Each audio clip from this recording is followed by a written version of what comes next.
Las espadas no eran las reinas del combate medieval. La mayoría de los soldados ni siquiera empuñaban una.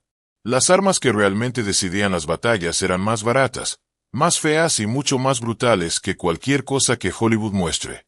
Olvídate de las hojas relucientes y las joyas elegantes. Las verdaderas armas medievales estaban diseñadas con un solo propósito: destrozar cuerpos con la mayor eficacia posible. Una vez que ves lo que estas herramientas realmente hacían con la carne y los huesos, cualquier escena de lucha en las películas se convierte en una fantasía absurda. Crees que las espadas dominaban los campos de batalla medievales porque es lo que muestran todas las películas. Pero si te metes en un ejército medieval real, verás quizás una espada por cada 50 hombres. El resto portaba armas de asta, hachas, martillos, armas que sí ganaban guerras. Una espada decente costaba lo que un soldado común podía ganar en 6 meses o un año de trabajo. No es un arma que le darías a un campesino reclutado que podría perderla en su primera escaramuza. Las espadas eran símbolos de estatus. Armas de reserva para caballeros y hombres de armas adinerados que podían permitirse acero de calidad y años de entrenamiento para usarlas correctamente. Un caballero solo desenvainó su espada cuando su arma principal, normalmente una lanza o un hacha de asta, se perdía o se rompía. La espada era un seguro, no su arma principal. Y las espadas en sí no eran las hojas finas y elegantes que se ven en las películas. Las espadas medievales eran instrumentos pesados y brutales, diseñados para cortar y estocar a oponentes con armadura. Pesaban entre 1 y 2 kilos, con hojas gruesas capaces de resistir el impacto de armaduras metálicas sin romperse. Las verdaderas armas de combate medievales eran aquellas que requerían un entrenamiento mínimo y tenían un impacto máximo. Lanzas, alabardas, picas. Estas eran las armas que llenaban los campos de batalla, empuñadas por aterrorizados soldados que entrenaban apenas unas semanas antes de ser lanzados a la formación. Una lanza no requería años de práctica. Apuntabas la punta afilada al enemigo e intentabas sobrevivir. La realidad táctica era simple. El alcance importaba más que la elegancia. Un hombre con una lanza de 4 metros podía matarte antes de que te acercaras lo suficiente para usar tu costosa espada. Por eso las formaciones de picas dominaron la guerra medieval y renacentista. Las espadas se usaban en el combate cuerpo a cuerpo, cuando todo lo demás fallaba. No eran el arma principal de guerra que Hollywood pretende mostrar. Uno podía estar en un campo de batalla viendo a un caballero con armadura completa resistir los golpes de espada sin inmutarse, para luego presenciar cómo un campesino con un martillo de guerra convertía a ese mismo caballero en un cadáver tembloroso con 3 golpes certeros. Esa es la cruda realidad de las armaduras. Detenían con maestría las armas cortantes, pero no podían dispersar el trauma por impacto. Los martillos de guerra, las mazas, las estrellas de la mañana y las hachas de asta no eran armas toscas de bárbaros. Eran sofisticados instrumentos de destrucción de armaduras. Uno podía ver cómo una maza golpeaba un yelmo y cómo el metal se abollaba hacia adentro. El caballero dentro no tendría heridas visibles, solo un traumatismo craneoencefálico catastrófico por el aplastamiento de su propio yelmo. Limpio por fuera, devastador por dentro. La ingeniería era brillante y espeluznante. Un martillo de guerra solía tener una cabeza pesada, a menudo con una punta en un lado y una superficie de impacto plana en el otro. La punta concentraba la fuerza en un punto diminuto, perforando incluso las armaduras de placas de mayor calidad. El lado plano infligía un traumatismo contundente masivo, fracturando huesos incluso cuando la armadura resistía. Su peso total solía ser de 1 a 2 kilos y medio. Lo suficientemente ligero para blandirlo repetidamente, lo suficientemente pesado para ejercer una fuerza aplastante. Se entiende por qué a estas armas se las llamaba abridores de latas. Un hábil guerrero con una hacha de asta podía destruir metódicamente a un caballero con armadura. Golpear el yelmo para desorientar. Enganchar el cuello o la pierna con la hoja del hacha para derribarlo.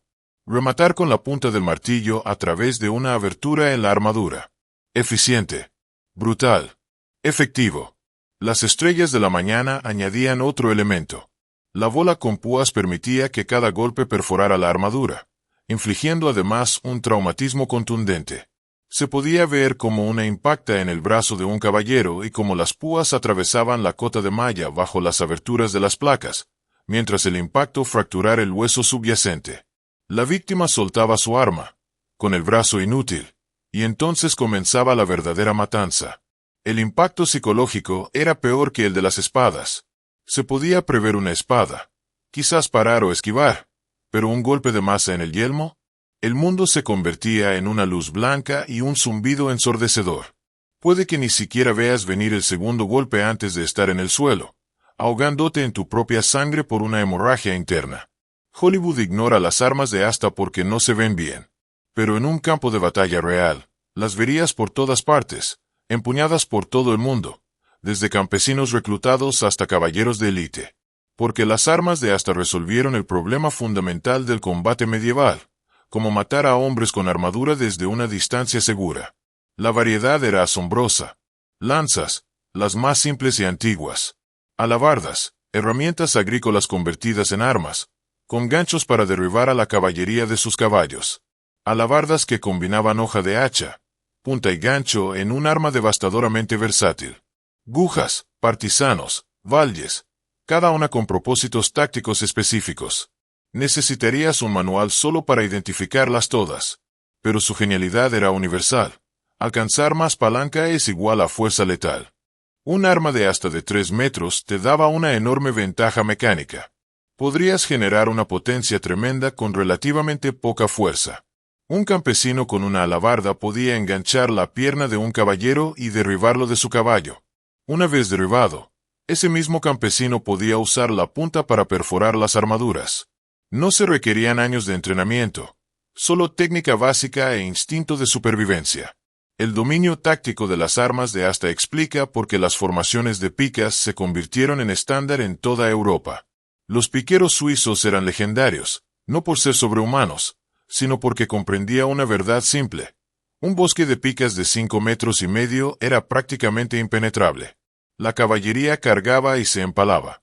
La infantería, con armas más cortas, no podía acercarse. Incluso otras formaciones de picas se enzarzaban en brutales empujones donde el bando que rompía la formación primero perecía.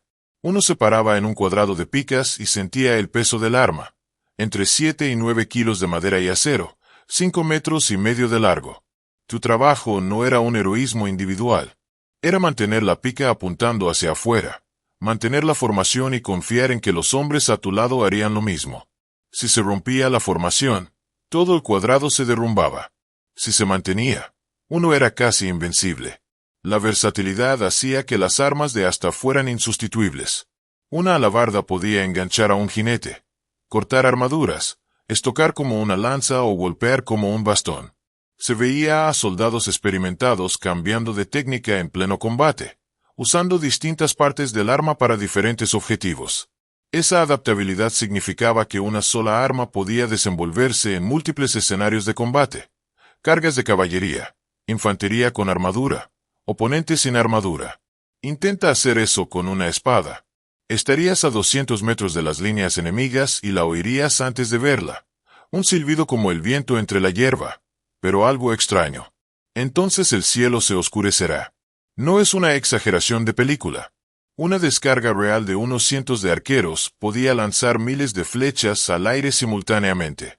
Se veía a los hombres alzar sus escudos, agruparse y rezar.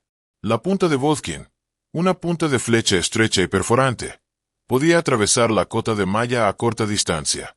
No siempre, y no era seguro, pero lo suficiente como para que las flechas siguieran siendo letales durante toda la Edad Media. Se podía ver a un caballero recibir una flecha a través de una abertura en su armadura, la axila, la visera, la articulación, y transformarse de una máquina de matar acorazada en un hombre gritando y sangrando en cuestión de segundos. Pero el verdadero poder de las flechas no radica en matar, sino en controlar.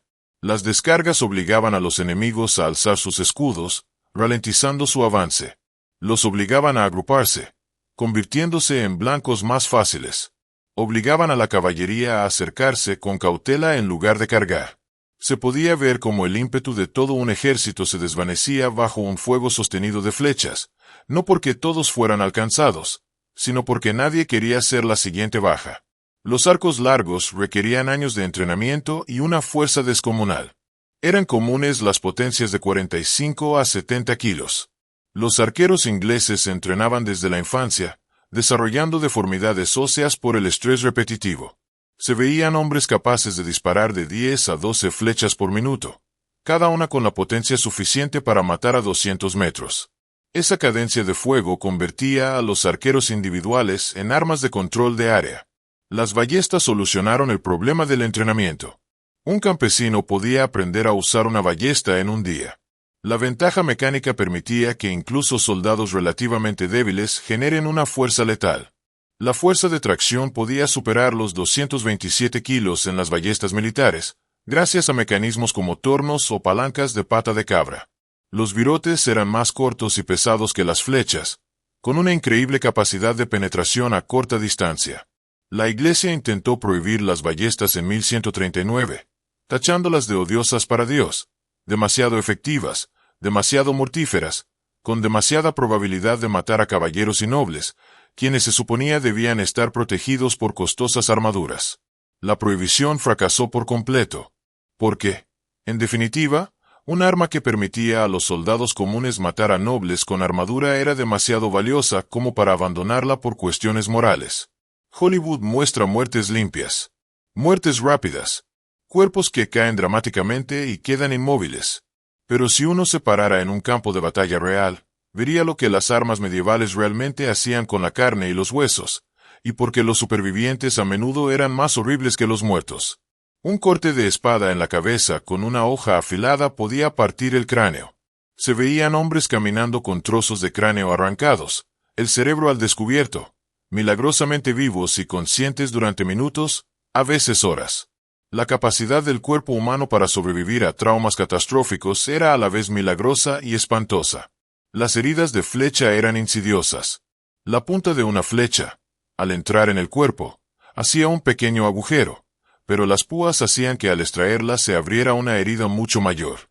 Los cirujanos tenían que empujar las flechas a través del cuerpo para extraerlas, causando aún más trauma. Se veían hombres con astiles de flecha clavados en el torso, rotos por la base, imposibles de extraer. Vivían días con las puntas de flecha dentro, muriendo lentamente de infección. Los golpes de masa en el torso fracturaron las costillas. Se oía el crujido, un sonido como de madera verde quebrándose. Las costillas rotas perforaban pulmones y órganos. La víctima se ahogaba en su propia sangre, jadeando y asfixiándose, tardando minutos en morir mientras todos a su alrededor seguían luchando. Las heridas faciales eran comunes y devastadoras. La mayoría de los soldados no llevaban cascos completos, solo yelmos abiertos o gorros de cuero. Se veían hombres con mandíbulas destrozadas, narices partidas, ojos destrozados. Algunos sobrevivían a la batalla y vivían años después, horriblemente desfigurados, incapaces de ingerir alimentos sólidos, respirando por agujeros en la cara. La medicina medieval podía suturar heridas, pero no reconstruir rostros ni prevenir infecciones. El olor de un campo de batalla horas después de la lucha era algo inolvidable. Sangre, heces, vómito, y el hedor nauseabundo de los cuerpos abiertos. Se pisaban intestinos esparcidos por el suelo. Se veían hombres agarrándose el estómago, intentando retener sus entrañas. Algunas heridas eran tan terribles que la muerte era una misericordia, pero a menudo tardaba en llegar. Las escenas de lucha en las películas muestran a hábiles espadachines batiéndose en duelo con elegancia. La armadura proporciona una protección fiable. Heridas que matan rápidamente o que apenas importan. Pero si te encontraras en un combate medieval real, descubrirás que nada de eso era cierto. Creerlo podía costarte la vida. Tu psicología moderna no te prepararía para la realidad. Crees entender la violencia por las películas y los videojuegos. Pero la primera vez que olieras cuerpos abiertos, escucharas el sonido húmedo del acero al impactar contra la carne, vieras a un hombre gritando con la mandíbula colgando de jirones, tu mente lo rechazaría. Muchos soldados vomitaron la primera vez que presenciaron un combate real. Algunos se paralizaron por completo, incapaces de procesar lo que estaban viviendo. Las armas no eran instrumentos de honor ni de destreza. Eran herramientas de exterminio industrial. Un martillazo en la cabeza no era un duelo dramático. Era una ejecución disfrazada de combate. Las armas de asta no eran elegantes. Eran herramientas de asesinato eficientes, diseñadas para matar a tantos hombres como fuera posible antes de que pudieran defenderse. Y después, los guerreros de Hollywood se recuperan de sus heridas y siguen luchando. Los soldados reales con heridas graves entraban en shock. Se veían hombres sentados en silencio, mirando al vacío mientras la sangre brotaba de las arterias seccionadas. Sus cuerpos se apagaban. Algunos suplicaban agua. Otros suplicaban por sus madres. La mayoría solo quería que el dolor cesara. La verdad sobre las armas medievales es incómoda. Fueron diseñadas para destruir cuerpos humanos de la forma más eficiente posible, perfeccionadas a lo largo de siglos de guerra. Cada innovación facilitaba, hacía más fiable y devastador el acto de matar. La espada, el arma favorita de Hollywood, era un añadido de última hora, un recurso de reserva para cuando las armas de guerra reales fallaban o se rompían. Si dejamos de lado la fantasía, las armas medievales revelan brutales verdades sobre la guerra. La eficacia importaba más que la estética. La simplicidad superaba a la complejidad. Las armas que requerían un entrenamiento mínimo, pero que inflige el máximo impacto, dominaban los campos de batalla. La evolución fue lógica y espeluznante. La guerra altomedieval se caracterizaba principalmente por el uso de lanzas y hachas. Sencillas, baratas, eficaces. A medida que mejoraba las armaduras, las armas evolucionaron para contrarrestarlas. Ballestas para penetrar a distancia. Hachas de asta y martillos de guerra para aplastar en el cuerpo a cuerpo. Cada innovación desencadenó contrainnovaciones en armaduras, que a su vez impulsaron nuevas armas, una carrera armamentística que duró siglos. La dimensión psicológica era tan importante como la física. Las armas que aterrorizaban a los enemigos eran más valiosas que las que simplemente los mataban. Las ballestas fueron prohibidas por la Iglesia, en parte porque eran demasiado devastadoras psicológicamente. La idea de que un campesino pudiera matar a un caballero con armadura a 100 metros de distancia, socavar todo el orden social. La lección que enseñaban las armas medievales era incómoda. La guerra consiste en quebrar cuerpos y voluntades. El bando con las armas más eficaces en ambos aspectos, ganaba. Las espadas eran bellas y simbólicas, pero las armas de asta, los martillos y los arqueros enmascarados decidían las batallas reales. Hollywood celebra el símbolo e ignora la realidad. Cuando veas una escena de batalla en una película hoy en día, recuerda, casi todo está mal. Las armas están mal. Las técnicas están mal. Las heridas están mal. Los verdaderos instrumentos de la guerra medieval eran más feos, más baratos y mucho más brutales de lo que cualquier director quiere mostrarte. Porque la verdad sobre las armas medievales no es romántica ni inspiradora. Es un recordatorio de que los seres humanos siempre han sido terriblemente eficientes a la hora de encontrar nuevas formas de matarse entre sí.